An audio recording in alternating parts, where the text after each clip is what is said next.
Baliktad na naman. Ha? Baliktad. Good day guys. So, meron tayo dito. medyo natatawa ako. No?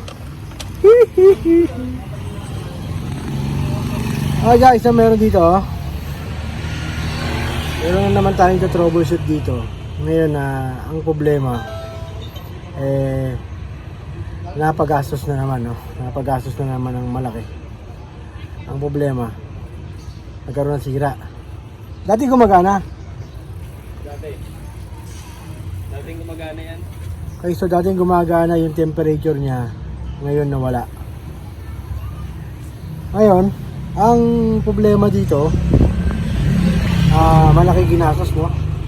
So pina-restore niya yung electrical niya. Gumastos siya ng 21,000. 25 cup. Tapos nakatawad ako, naging 18 na lang daw. Okay, so 25 daw dapat. 25,000. Then nakatawad siya ng 18. 18. Aba, naka-discount. Malaki discount mo ha, 7,000.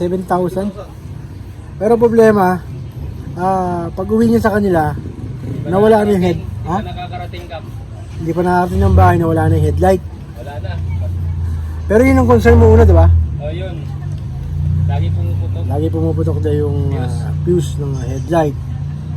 Ngayon, and then kalaunan, wala rin pala yung temperature. No? Okay, so papakita ko sa inyo. Ito guys, hindi tayo naninira ng ibang gumagawa. Ang problema, yung ginawa, sira. Di ba?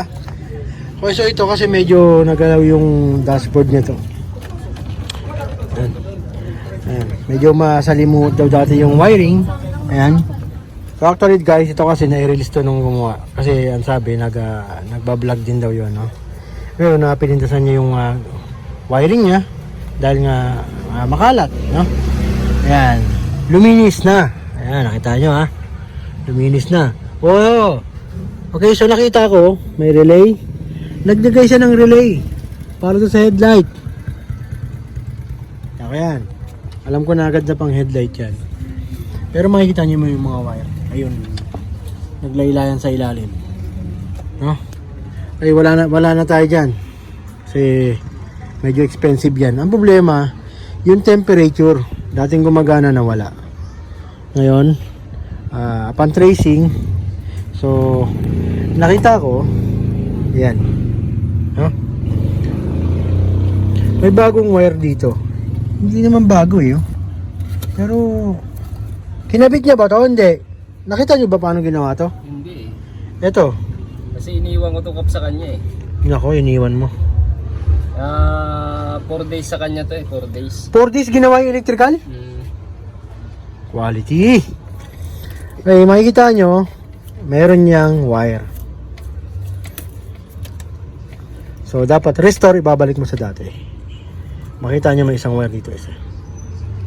Ngayon, ang problema, hindi gumagana yan. So, ignition natin. Ayan. Okay. Ignition on. So, kung makikita nyo, gumalaw na yung fuel. Ano, mga time fuel. Yung temp, hindi gumagalaw. So, tignan natin itong wire na to na nakakabit dito sa sensor. Tignan natin kung aangat. Kung kapag kinabit natin sa ground. Yan. Wala movement, no? Ngayon ang problema, hindi natin alam kung saan to pumunta. Kung yan ba ipaakit doon sa gauge. Kasi meron talagang harness yan o may wiring yan na papunta doon sa gauge o yung stock nya, no?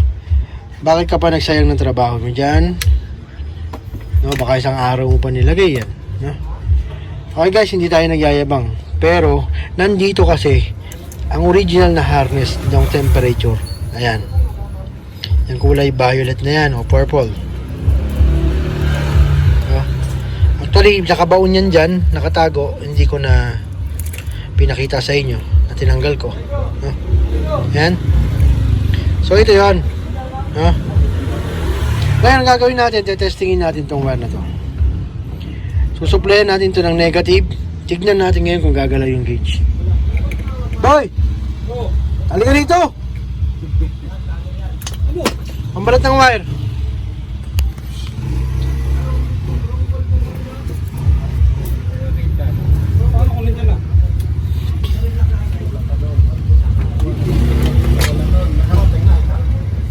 Kung nandito, hindi kita tatawagin. Oh, anong kasunod nito? Okay, bago ko pakita sa inyo yan, i-discuss muna natin.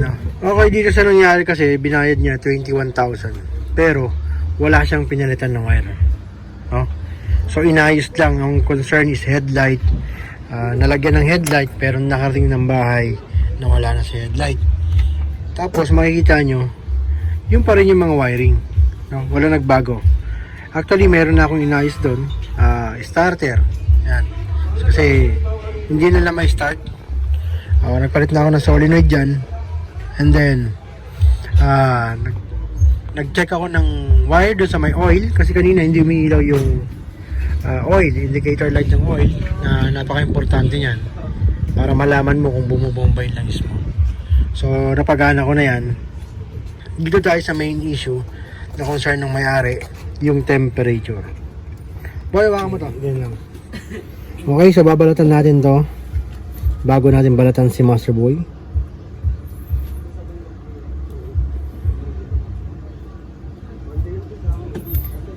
So yan yung pinaka wire na connected dun sa sensor.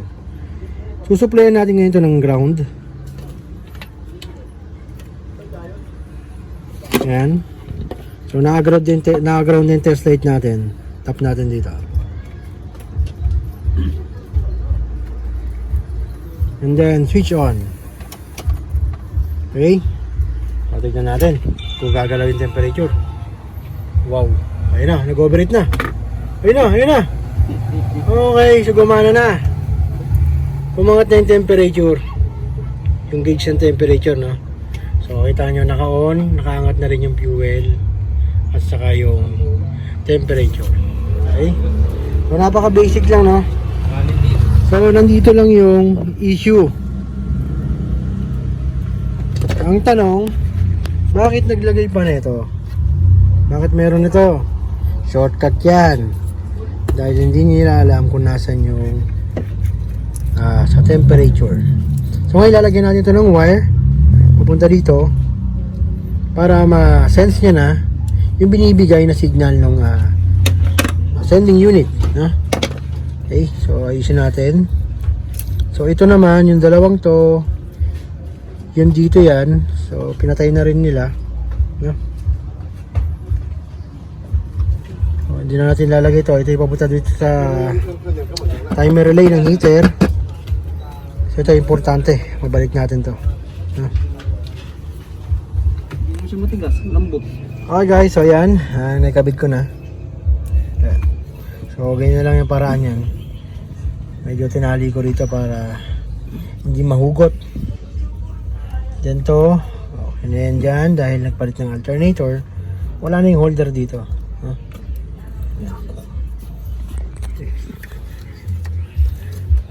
Yan. Okay. So, testingin na lang natin kung gagana.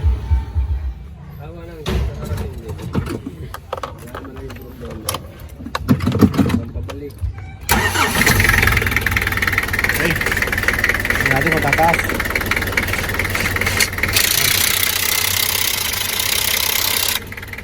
So umangat na yung fuel. So tayo natin kung gagalaw yung temp. Dahil yan naayos na rin natin yung cooling system ng natin. Medyo matagal yung mga time. Kapangga rin natin mga. Okay guys, so nakita nyo uy, 5 piso nakita ko. Pulutan niya 5 piso.